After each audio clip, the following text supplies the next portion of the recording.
Salut tout le monde, aujourd'hui c'est la première vidéo d'analyse de la bande-annonce du film d'animation du Grand Méchant Renard, sorti en 2017. C'est une adaptation de la bande dessinée du même nom. Mesdames, Messieurs, voici le Grand Méchant Renard. Ah non! C'est la 3e fois cette semaine! Ça suffit! Non mais c'est parce que j'ai faim en fait. Je m'en fiche! On peut voir ici que le renard, en sautant, s'écrase, se compresse, puis s'étire et se relève. C'est le squash and stretch, le premier principe d'animation. Quand la poule parle, l'animation du renard est presque sur pause. De même quand le renard parle, pour la poule. Ici, le loup passe de cette position à celle-là en une seule frame. Le renard est très expressif avec son museau. Il rappelle Scrat dans l'âge de glace. Au cours de l'histoire, les poussins grandissent, changent de couleur et de forme. Le décor vient de passer de l'été à l'automne.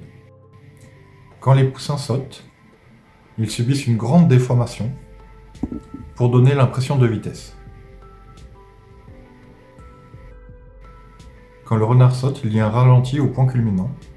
Les pauses restent 2 frames, sont en pas de 2.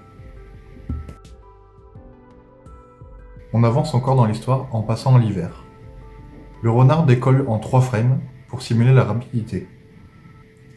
La poule principale de l'histoire se démarque par sa tête colorée et ses grands yeux.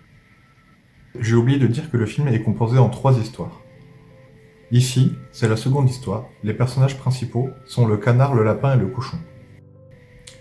Quand le caddie avance, on voit surtout que c'est le décor qui défile. On voit que le caddie en collant fait un arc de cercle. L'arc, c'est le 7e principe d'animation. Le caddie ralenti au point culminant, c'est le slow-in. L'amorti d'entrée, le 6e principe d'animation.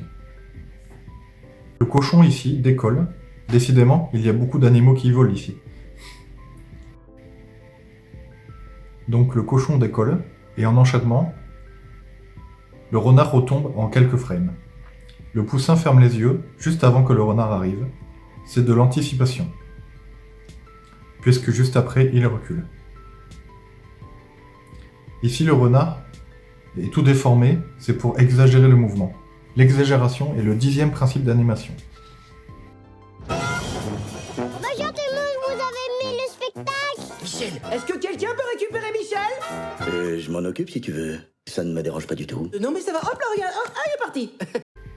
Quand les personnages parlent, on voit que le lip-sync, la synchronisation labiale, est en français. Pour finir, il n'y a que 2 personnages qui ont un nom. C'est Michel et Pauline le bébé.